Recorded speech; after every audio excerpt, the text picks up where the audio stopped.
Aunt Arya! The joyous scream echoed through the snowy courtyard of Winterfell. Sansa sighed reprovingly and felt Jon's hand wrap around her arm. She turned and quirked a weary smile at him. It'd been a long week, readying the castle for Arya's return, and Alysanne had known that, but the girl took after her aunt far more than was healthy, and Arya had never cared much for propriety.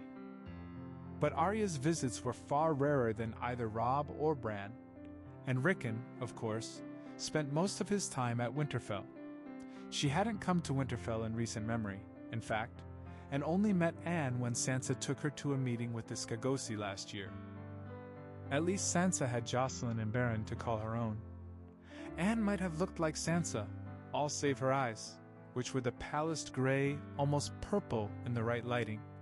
But she loved racing through the woods, loved wielding a sword. Both Jocelyn and Beren had Jon's look, however. Dark hair and long, lean bones. And yet they were the ones who enjoyed reading the old books and hearing the same stories Sansa had enjoyed as a child. Annie! Arya had barely entered Winterfell, and already she'd managed to look utterly undignified as she swept her niece into her arms. Gods, you little rascal, you've grown tall. You're nearly my height now. I'm 10, Anne said proudly. I had my name day just a fortnight ago. How come you couldn't come? Arya's lips twisted. Stupid adult stuff, sweetling, she told Anne regretfully. I wish I could have come, you know that. But... Alysanne? Sansa said, just a hint sharp. When Anne slid forwards, hair hiding her eyes, Sansa placed a hand on her shoulder and said firmly but quietly, We've talked about how there's a time and a place for this kind of thing, haven't we? Yes, she said mulishly. And do you think this is the time for it? No. You'll get time to talk to your aunt, Sansa sighed, guiding her towards Jocelyn and Beren. Don't you worry, just wait until we're inside, all right? Anne nodded, nudging Jocelyn aside and taking her place. Sansa stepped forwards at that, Jon beside her, and handed Arya a piece of salted bread. Arya took it, broke it, and ate a portion before tossing the rest of it to Nymeria. Once she'd finished that, Sansa reached forwards and embraced Arya tightly. I missed you, she mumbled into Arya's ear. Gods, you've gotten thin. The fat's gone, but it's become muscle, Arya replied airily, but her arms were just tight around Sansa as Sansa's were around her. Jon cleared his throat and scarce waited for them to separate to drag her into his own hug. Sansa took the moment to glance over at the group now trooping into Winterfell. Following Arya, she arched an eyebrow at one of the shield's colors. There were rumors of a man, she commented carefully. A Magnar of Thenn. That he almost killed you? Well, that's true enough, said Arya. Sansa stiffened, hands clenching. Arya rolled her eyes. Gave me a good scar along my back. You can see it if you want. It's as bad as Robb, Sansa. At both her and Jon's stony expressions, she exhaled gustily. Marriage has made both of you such bores, I swear to God. You didn't send word? Jon asked slowly. Uncharacteristically, Arya flinched. The reason why I didn't send news was because she was right near comatose, said Tormund Giantsbane. He rocked back on his feet when Arya glared at him, though he continued without a pause. Spent the whole ride here feverish. There were quite a number who thought she wouldn't make it. I made a lot of bets on that one, I'll tell you. You took bets on whether Arya would live or not? Jon demanded, outraged.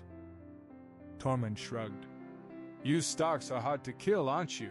And this girl's more stubborn than the whole lot of you put together. Sansa dug her fingers into Arya's upper arm, ignoring the others easily.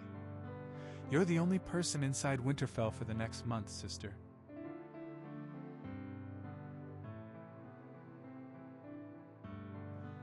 So you're going to tell me all about your near-death experience, Arya, and I'm going to listen to all of it, and then we'll spend a little more time talking about how to avoid such events. Or what? Or I won't calm Jon down, Sansa said flatly. Arya took one look at Jon's slowly reddening face, the hand that was steadily creeping towards his sword, Tormund's challenging grin, and she gave in, ungracefully, unrepentantly, as irritable as a tomcat cornered in a rain-damp alley. But she did give in. At least she's grown up a little bit, Sansa thought, and dragged her sister into the keep unceremoniously. Sansa still didn't know the full story of what had happened to Arya all those years ago. Bran had told her parts, and Mira some more. Bran, Mira, Jojen, and Arya had been kidnapped by wildlings, as it turned out, ostensibly to serve as hostages to Robb Stark. But along the way, Summer and Nymeria had caught up to them, and they'd escaped. Mira was injured in their escape, and they'd headed to Queenscrown to regroup, only to get caught in a snowstorm. There, Arya had gotten separated from Bran. She resurfaced almost a year later, a dragonglass crown on her head, and a band of wildlings almost 10,000 strong at her back. Sansa'd heard 1,000 rumors afterwards, but there was one that had become common enough for a singer to put the event into words. The story still sent chills down Sansa's spine. A man, they said, had challenged a queen known only as the Ice-Blooded to single combat. The man was taller by 2 heads, older by 2 decades. He disarmed the queen easily. Choking on her own blood, fallen to her knees, the queen reached up for her crown. The people thought she'd surrender there, but all the ice-blooded queen did was break the crown against her thigh, was wield pieces of dragonglass that cut into her palms as deep as she slashed at her attacker. She cut open his throat. The rumors said 1,000 different details, but they all agreed on this one thing.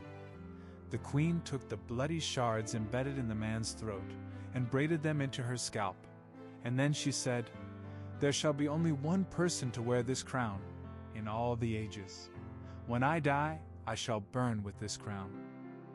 When they met Arya next, there were 2 shining pieces of dragonglass against the rest of her north dark hair. She led the wildlings into the battles against the Night's King. She'd left Winterfell less than a month after the last battle. Sansa, at the time, had barely left the sickbay. As the battles ended, her work began, and she'd been entirely engrossed in ensuring Jon and Rickon survived wounds that ought to have killed them. It was only after months that Robb told her what had happened. Robb asked the wildlings to bend the knee to him. They refused. He decided to send them beyond the wall. Arya had decried his decision, had shouted and snapped and screamed, but Robb had remained firm. And so, Arya took the wildlings and left Winterfell. "I can't have wildlings roaming freely," Robb had told Sansa, weary down to his bones. The long night had been exhausting on all of them, but perhaps worst on him.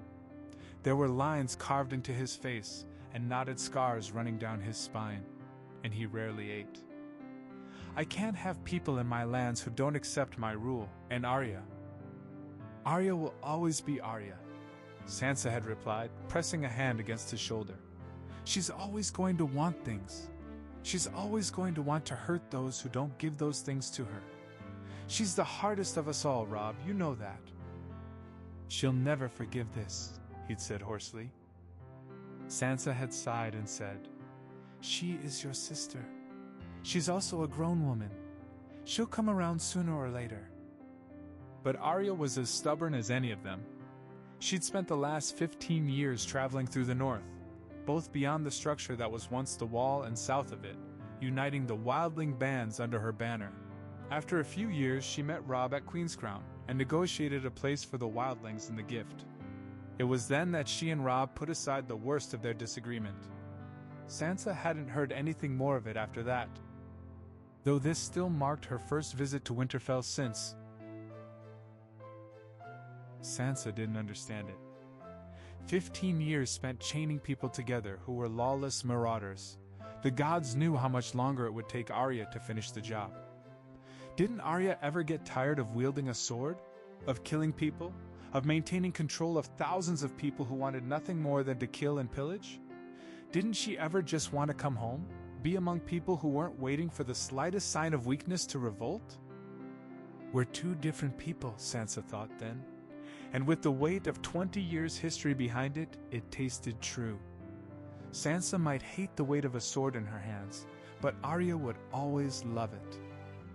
And Sansa would never stop her. Not if Arya actually enjoyed what she was doing. Though she still reserved the right to question Arya on being nearly killed. Feverish? Sansa asked, almost before they were inside Arya's chambers. She slammed the door shut and whirled to face her. Feverish, Arya? You were damn near killed and you didn't think we'd be interested in it? The Magnor was better with a spear than I thought, Arya replied. It won't happen again. Because if it does, you might not be so lucky. It isn't like I go looking for these fights. No? Sansa demanded. Well, if you don't have to go looking for a fight anymore, then it's only because anyone who's raring for one knows just where to find you. That isn't fair, Arya said quietly. Sansa inhaled sharply and averted her face. Slowly, she nodded. It wasn't, she replied, just as quiet. I apologize for that, but Jon and I do deserve to know what's happening to you. What you're doing. Not everything. You're an adult, Arya, and we understand that.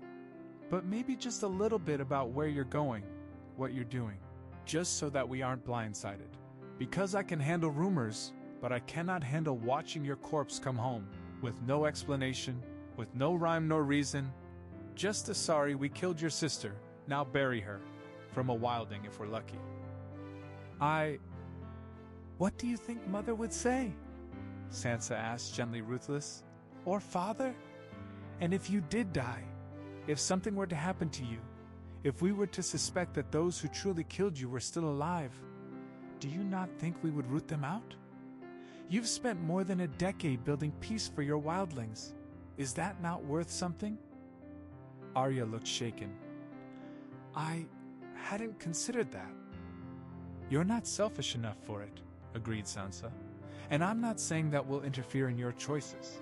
But tell us, you owe us that much at least. She sighed. I'll try harder.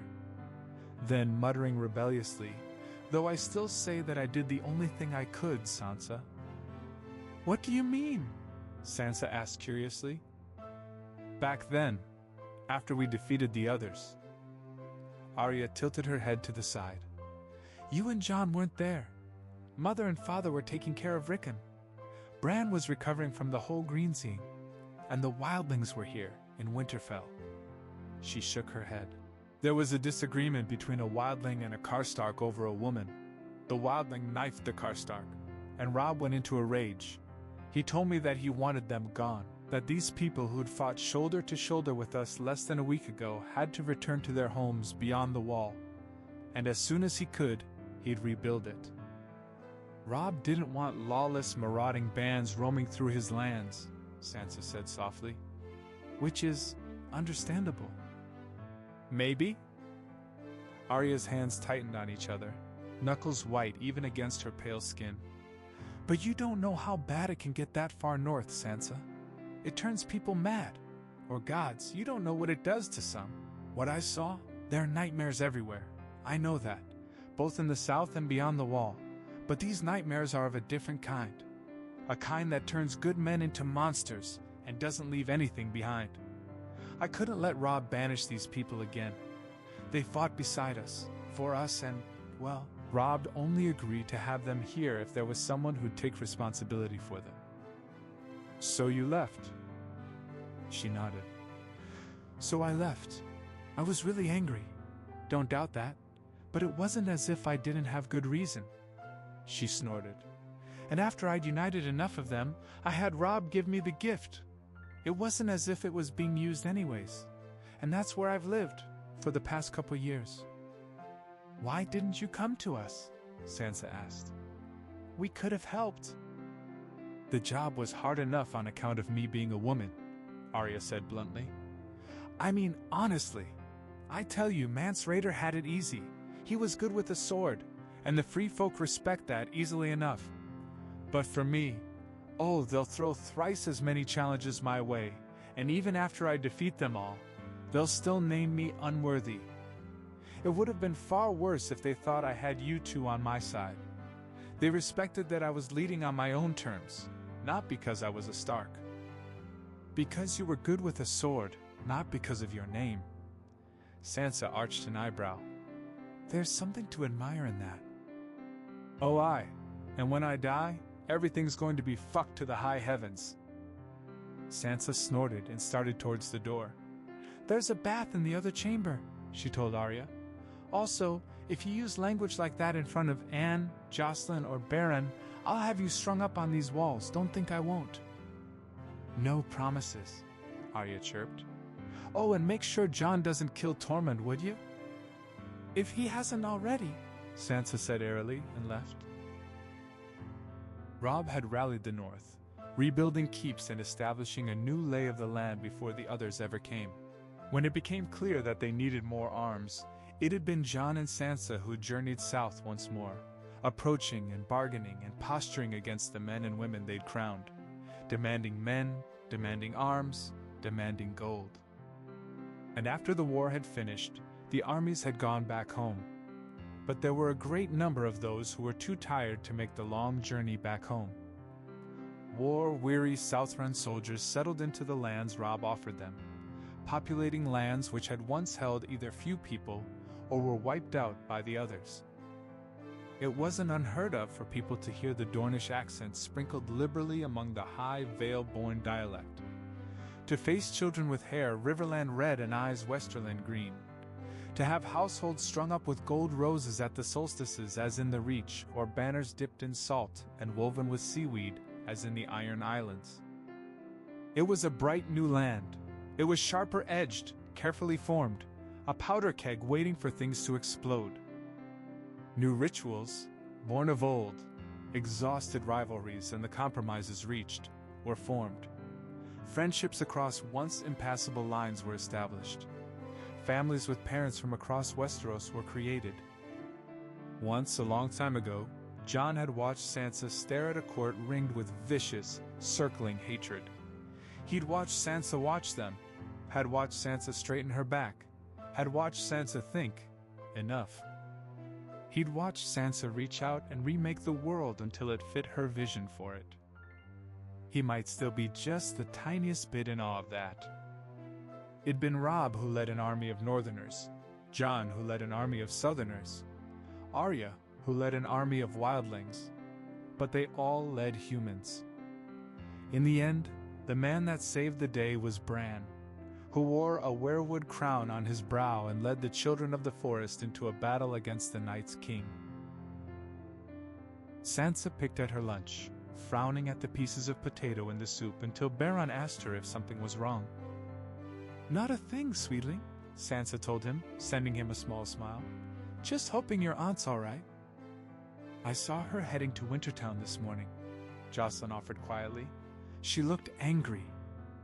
That's Arya's default expression, Sansa assured her, pressing her fingers against her cheeks until the bones ached. Gods, this is a mess. The last time Arya had been in Winterfell, Wintertown hadn't yet been rebuilt. Arya's visit could result in a disaster. Were she anywhere near her usual abrupt nature? Stay here, would you? Tell your father, after he wakes up, that I'd like to speak to him. Jocelyn nodded, and Sansa walked out of the small room, pulling on a cloak as she went, Lady loping out of the shadows when she stepped out of the keep.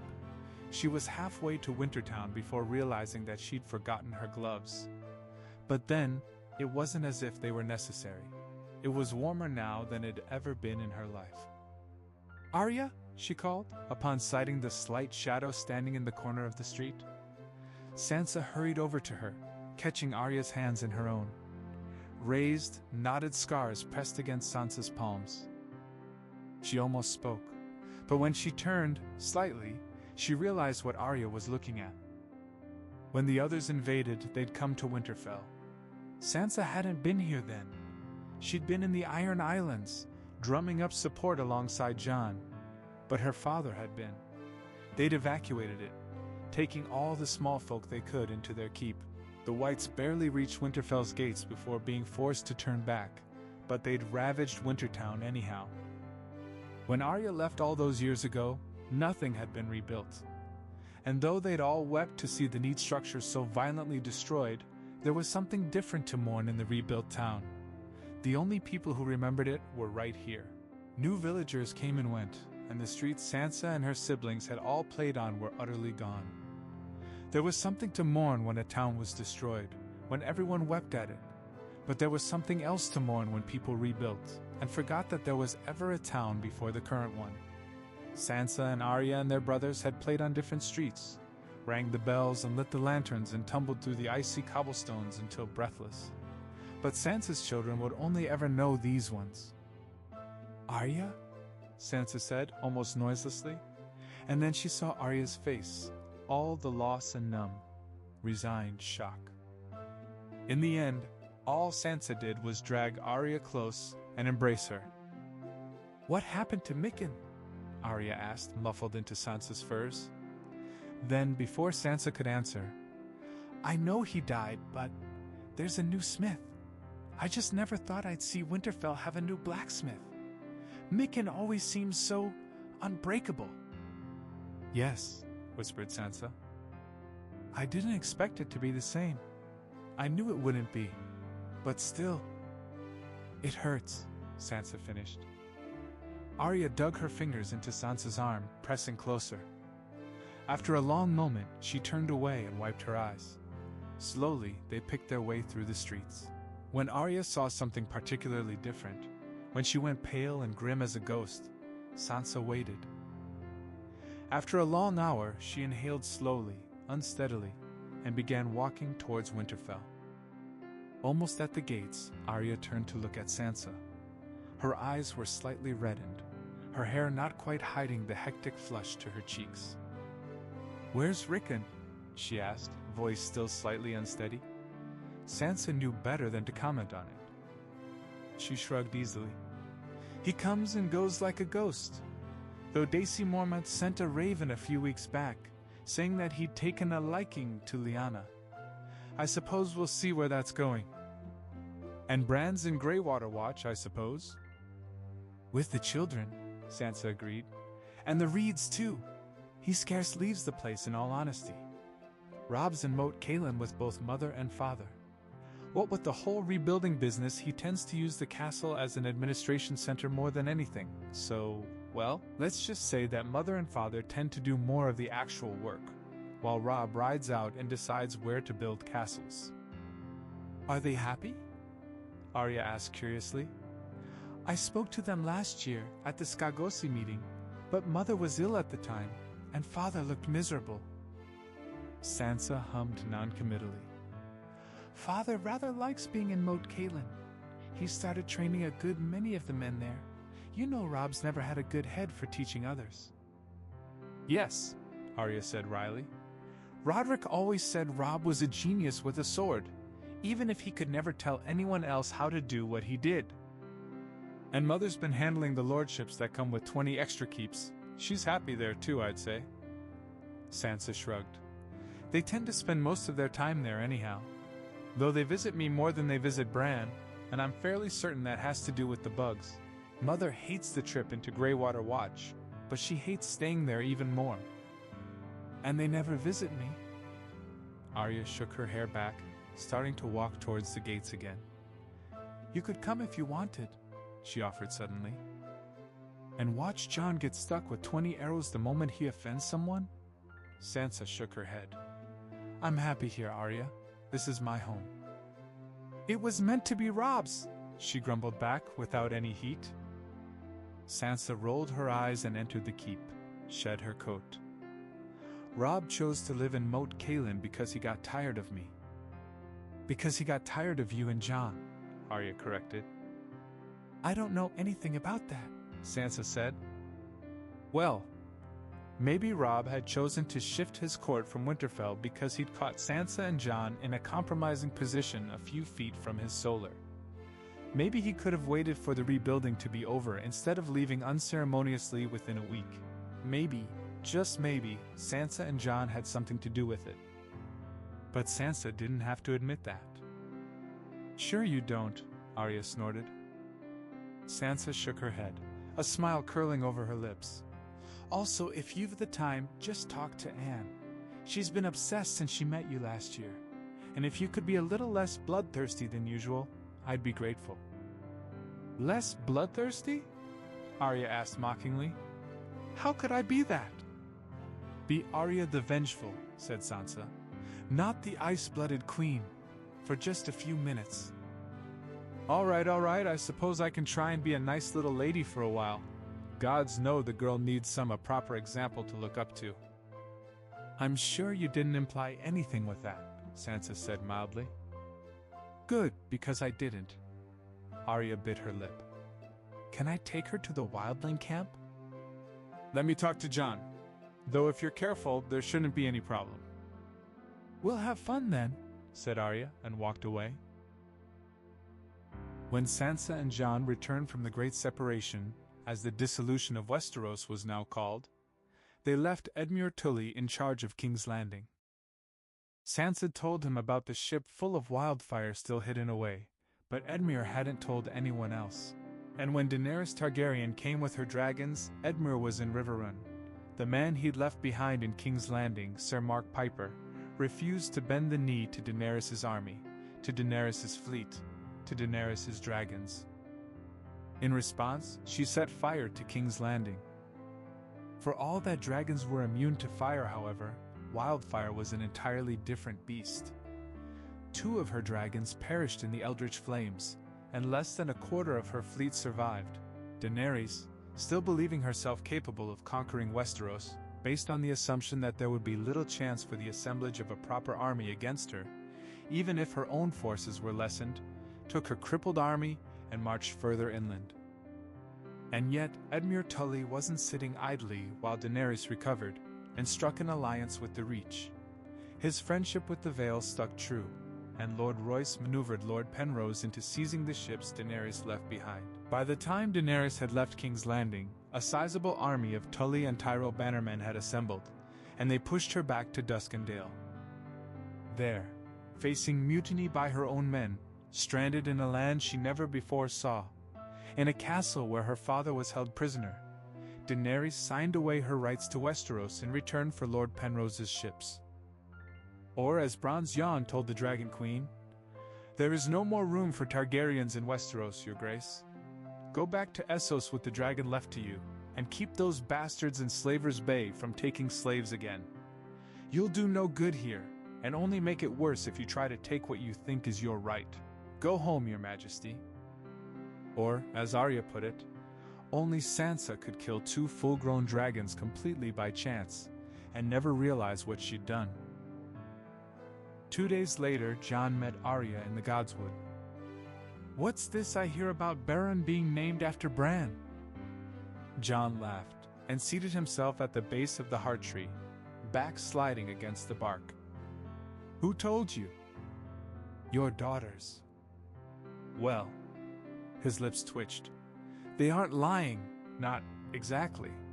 Though it isn't the full truth either." "Gods damn you! You have 2 daughters and only 1 sister. Couldn't you name at least one after me?" Arya huffed, still glaring at him, though her lips twitched at the end.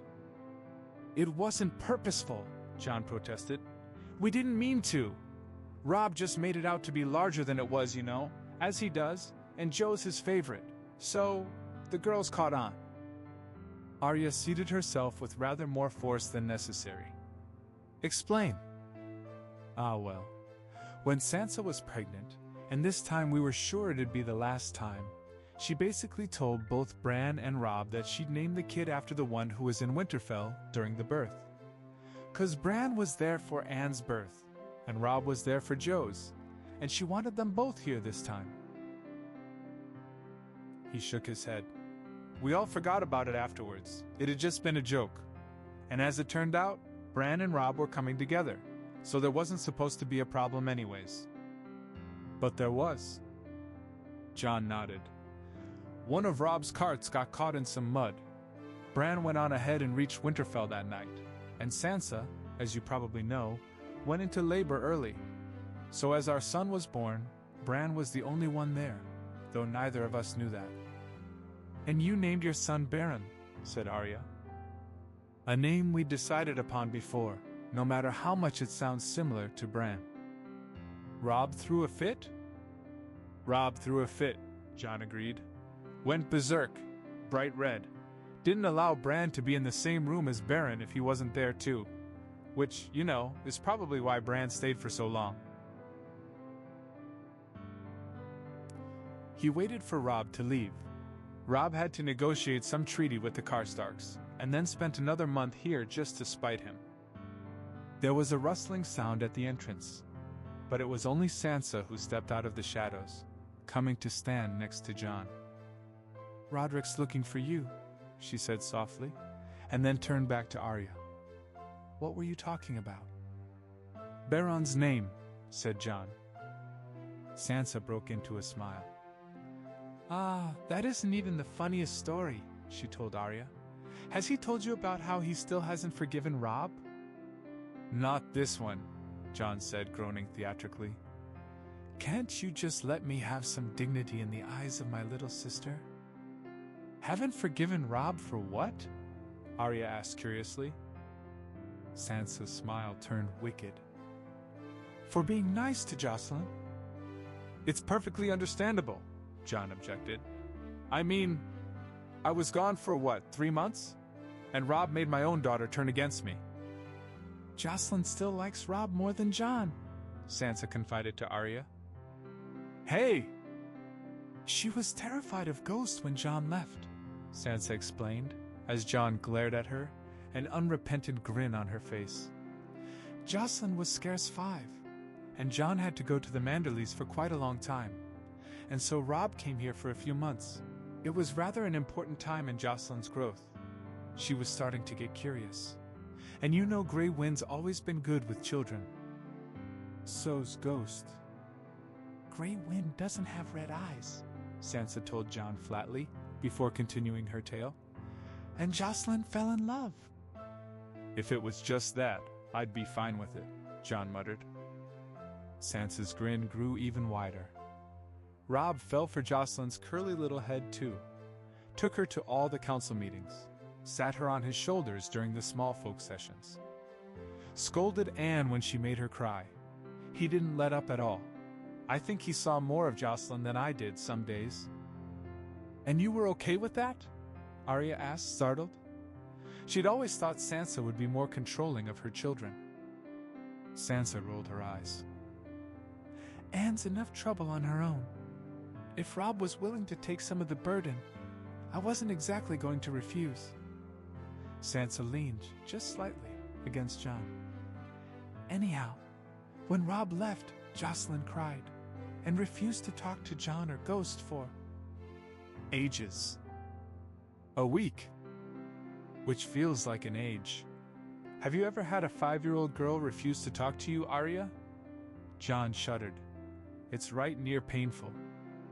"And so," Sansa finished, "Jon still hasn't forgiven Robb." "As far as things go, not such an unforgivable crime." "He turned my daughter against me!" "Next time Jocelyn asks about going to Moat Cailin, Jon's going to forbid her from going anywhere outside of a 2-day ride of Winterfell. Mark my words," Sansa said, before reaching for Jon and squeezing his hand. Her smile softened slightly, and she turned back to Arya. "But all 3 of the children have their favorites. Anne has you, and Jocelyn has Robb, and Baron has Bran." Arya frowned. "What about Rickon?" Jon choked. "Rickon piss himself if he thought one of them looked up to him." Sansa swatted him on the shoulder. "Don't be mean," she scolded. Then slightly regretfully, "Though it's true enough, I've always treated him more as a child than anything, and he's gotten used to it." "He takes full advantage of it like you wouldn't believe," Jon told Arya. "The number of times he's tried to kick me out of Winterfell, it's astonishing. And you," directed to Sansa, "let him, all the time. He's seen almost 30 named days." The funniest part, Sansa commented, is that you think I'm blind to it. If you're not, then why do you let him just... Because, she said, leaning forward, you get so entirely worked up about it. Arya jackknifed upright. No, she said loud and sharp. Nope, you're not kissing in front of me. Go away. Didn't Sansa tell you that Roderick was looking for you, Jon? Shoo, now. Jon pulled away and made a face at Arya. Arya simply crossed her arms over her chest and glared until he started walking. Once he'd gone, Arya frowned. She had to change the topic quickly, or else Sansa'd get even more intrusive than she usually was. I've been meaning to ask you.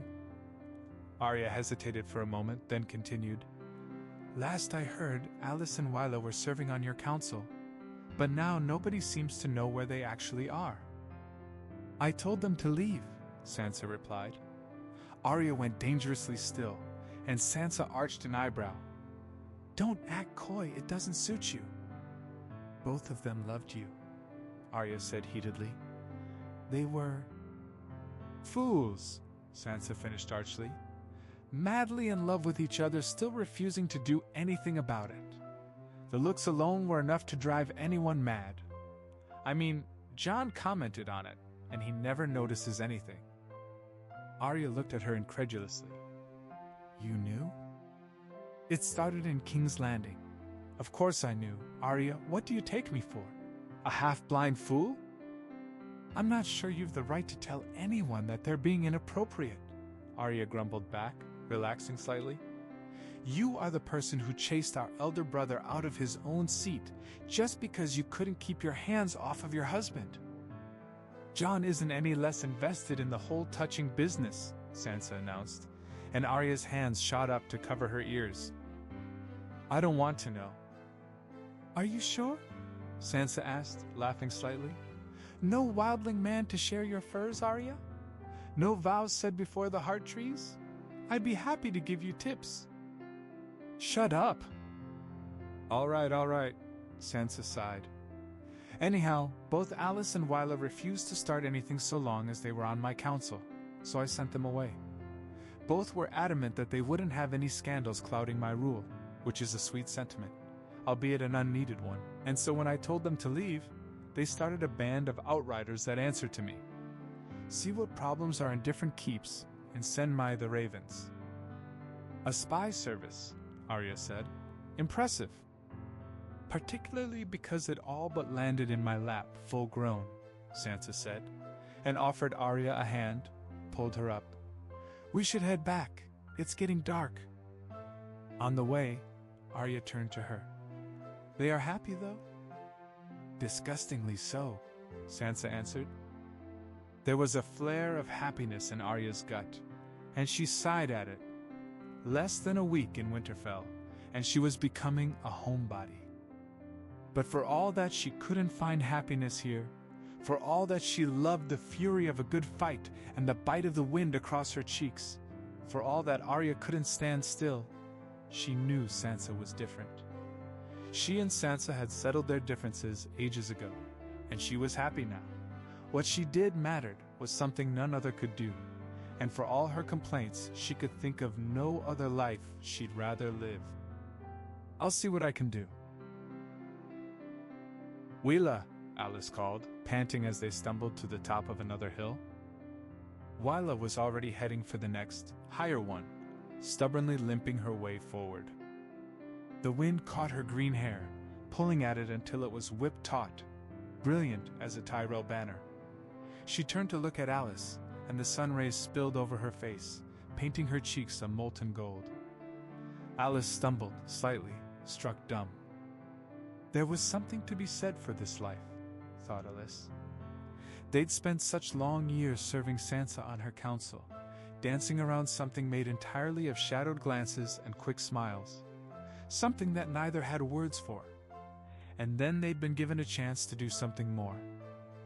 The world wouldn't remember Wyla Manderly or Alice Karstark. They gave that dream up when they left Sansa's council. But that didn't mean that they couldn't make their world better, and that was what they did. A sword strapped to their hips, a smile strapped to their lips, a warm hand outstretched, a quiet, sincere offer of help to those who had no one else to turn to. Alice gasped her way over to Wyla. "You look beautiful," Wyla murmured, reaching up to whisper in Alice's ear. Alice knew she was flushed, skin a blotchy red, hair half out of her braid, but they had a policy of not lying to each other. She tipped her head to the side. "I was thinking the same," she replied, hand reaching out and tangling in Wyla's hair. They'd spent overlong in the wild. The roots were growing in, a brown deep as fresh-tilled soil. "Like a golden rose." Wyla's lips curved in a faint smile. "If I'm a rose, you're a... thorn?" "Storm," Wyla finished firmly. Then grinning, "All beautiful and deadly, and bringing water to let me bloom." Alice grinned back, nudging Wyla with her shoulder. They had to reach the Flints' hometown before sundown to meet a girl who'd sent them a raven telling of a lord who'd left her sister with a babe in her belly and run off, and they yet had a ways to go. "Well," said Alice, wrapping Wyla's hair in one fist, stepping forwards and pressing a sharp kiss to her lips, "gods know that I'll always want to watch you bloom." They turned and set off, into the Stony Mountains, and Alice was sure that she'd never know a way to be happier than this. Oberyn went missing for 4 years. Doran wished he could say he was surprised when his brother resurfaced all those years later, head nearly split open and in heavier clothes than ever before, but he hadn't been. Until Doran saw Oberyn's body, saw him dead under his fingers, Doran would always think him alive.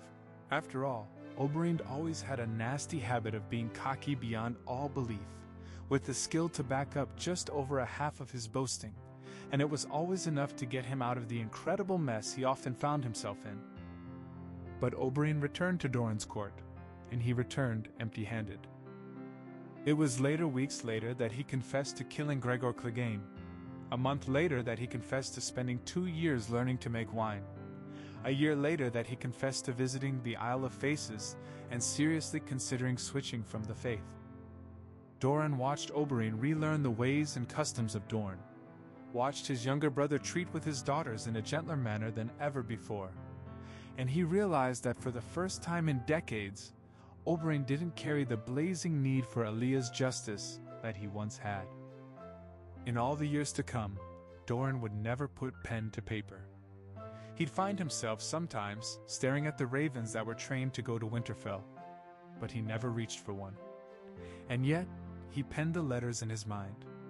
He knew exactly what he would tell Sansa Stark, were he to ever see her again. "You have returned my brother to me. You have given him justice. You have given my sister, a woman 20 years perished, justice. There is no higher kindness, my lady. All of Dorne is grateful to you." Edmure, for all that his men named him an inveterate bachelor, knew what it was to be in love. Once, after years of cajoling and escaping in quiet, furtive kisses, Edmure had loved a man. And he'd left him in King's Landing as a sign of his respect for Mark, as a sign of his confidence in Mark. And then Daenerys Targaryen had come and burned King's Landing to the ground, killing Mark along with thousands of innocent lives. Edmure took his vengeance as honorably as he knew how.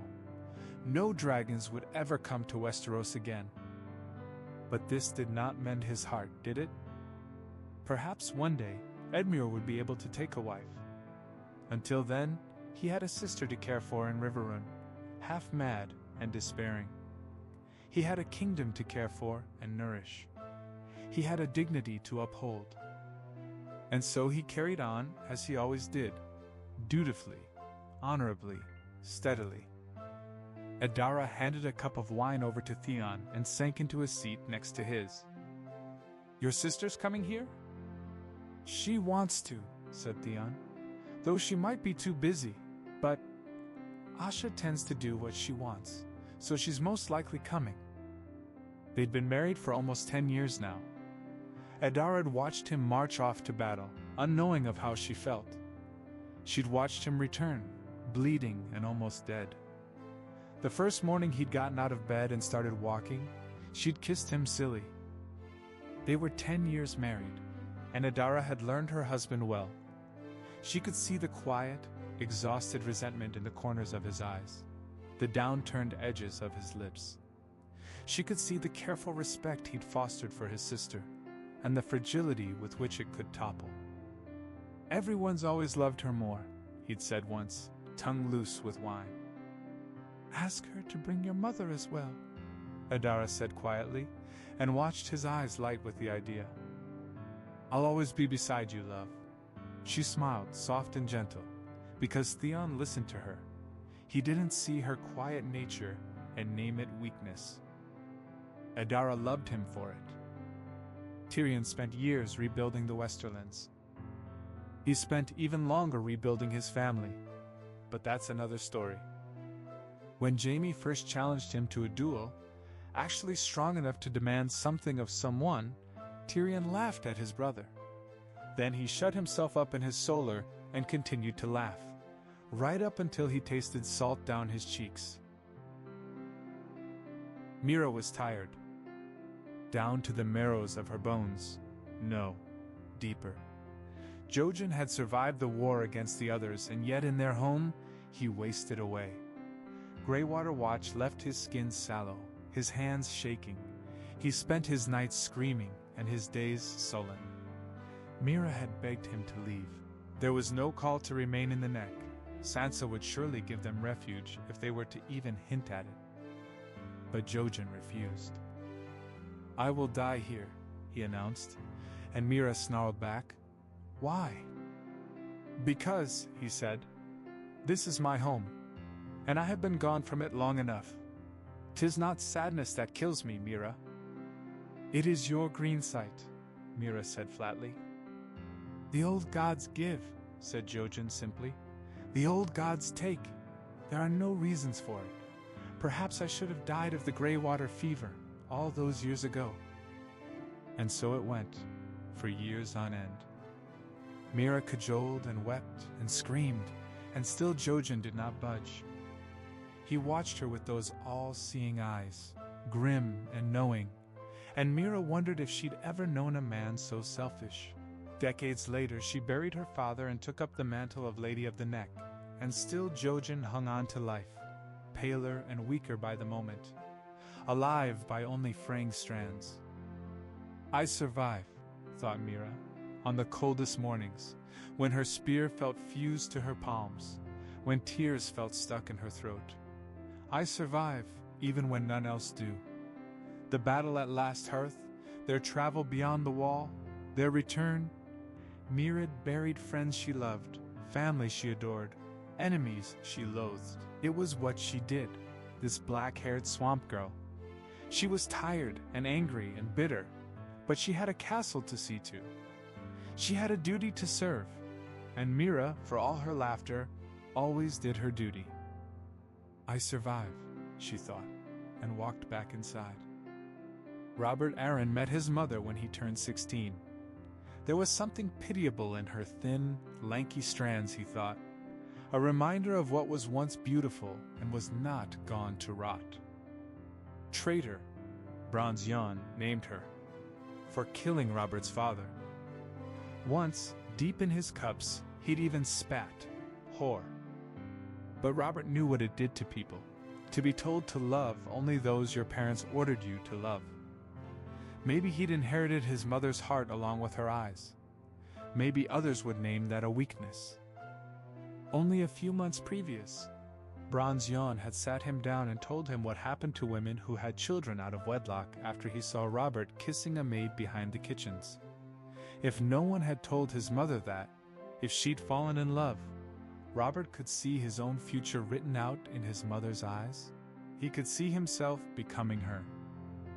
"My poor boy," she whispered, toddling forward and wrapping pale arms around him. Robert could see Bronze Yon's distaste. He could feel his own pity. But he was a man grown now. He inhaled, hugging her tighter, this woman he could scarcely remember, and he said, "I've missed you, Mother." Robb loved his kingdom. That was the long and short of it. Robb loved the North. Loved it with a weight that left little space, and that smallest of spaces was taken up by his family. From where was he supposed to find the space in his heart to love a woman? He might have done it had it been necessary. Might have wedded a woman to gain an heir for the North. But it wasn't necessary, was it? Marjorie had other lovers when Asha was gone, just as she knew Asha did as well. And yet, there was a day, summer mad and wine drunk, when Marjorie fashioned a crown of salt and seaweed. She placed it on her heavy brown curls.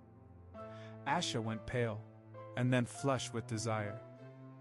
This wasn't quite love, perhaps, but it was something close enough to it that there was no other name. Marjorie once might have wanted more, but age had taught her temperance. When she kissed Asha, she tasted salt across her tongue, and Marjorie knew. Salt was not only the taste of tears, it was the taste of freedom. Shireen married Edric Dane, in a sept she'd rebuilt with blue and green glass. It was on that altar, before a young man who was lovelier than any star, that she first felt beautiful. It wasn't the last. Robb had yet to choose a consort. There wasn't pressure on him now, insofar as there was for any king. Sansa had 3 children after all, and they'd need crowns someday. But Arya would rule over the wildlings, and she'd choose her own heirs. Bran would choose a greenseer to bear his weirwood crown after he died. Rickon was as likely to actually pay attention to the minutiae of administration as he was to paint himself bright blue and dance upside down. That left Sansa and Robb, and it always boiled down to the 2 of them, didn't it? The eldest. The ones with Tully looks and Stark hearts, and a deep-rooted protectiveness that was what they built themselves around. The proud heirs of a kingdom they forged through peace. Sansa knew, in her bones, who she'd name her heir. Bran had, years ago, spoken to her about Alysanne's dreams. When she came of age, she'd likely spend time with Bran in Greywater Watch, learning the gifts she'd been born into. But even if she hadn't had that, Alysanne had always been wild with her freedom, and queens, the inheritors of Sansa's silver crown, would always have to hold fast against storms. They would have to be the rooted trees, the steadiest hands. When darkness fell, they would have to bear the torch. And that would always be Jocelyn, who wielded kindness as easily as if it were a sword, both a weapon and a shield. She wept easily, but Sansa knew herself well enough to know that softness was no measure of steel. Her daughter was her heir. Robb, then, would likely take Beren, though that was no true measure of anything. Perhaps Arya would wish for an heir, or perhaps Robb would wed. There was still a long time before her children had to choose their paths, and for all that Sansa might plan, in the end it would be their choice, as Sansa's had been, all those years ago. And yet, they weren't getting younger. Any of them. Sansa could feel her bones creak as they never had before. When the snows fell, she felt the chill take up residence in her marrow, sink into the gaps between her ribs. There were lines on her face that she'd never before seen, and faint streaks of gray in hair that had only ever been a bright red. But these were good changes, Sansa decided.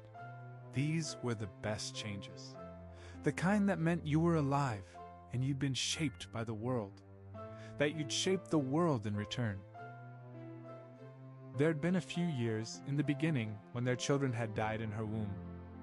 Sansa had buried them when she could, and wept, every night, misery clawing up her throat. For a time, she and Jon stopped trying. Anne had been a glorious surprise, the girl who seemingly had 3 children's brightness in her. And after her came Jocelyn, and after Jocelyn came Beren. With them came the strength to rebuild Wintertown. With them came new life. When Sansa named her children, she gave them good, honorable Stark names. She refused to name them after any dead relative, however. They would never carry the sins of their ancestors. Let them write their own stories onto their skins. Sansa wouldn't gift them with that weight. There was another life Sansa had once lived, but it felt like a dream now, distant as only the worst nightmares could be. There was another life, one that she barely remembered. There was another life, and it didn't matter at all to this one. Every morning, she kissed Jon awake and braided a crown of direwolves and dragons and doves into her hair. She ate breakfast with 3 children who adored her. She spent her evenings reading letters from her parents and brothers, her nights in bed with a loving husband. "We Starks don't turn our faces," thought Sansa, back straight, head high, chin up. "We will see the injustice of the world. We will root it out, inch by inch, moment after moment, steadily, unerringly. We Starks don't turn our faces, and we do not hold our tongues, and we do not sit silently, and we will survive everything you think to throw at us. We will endure, as we always have."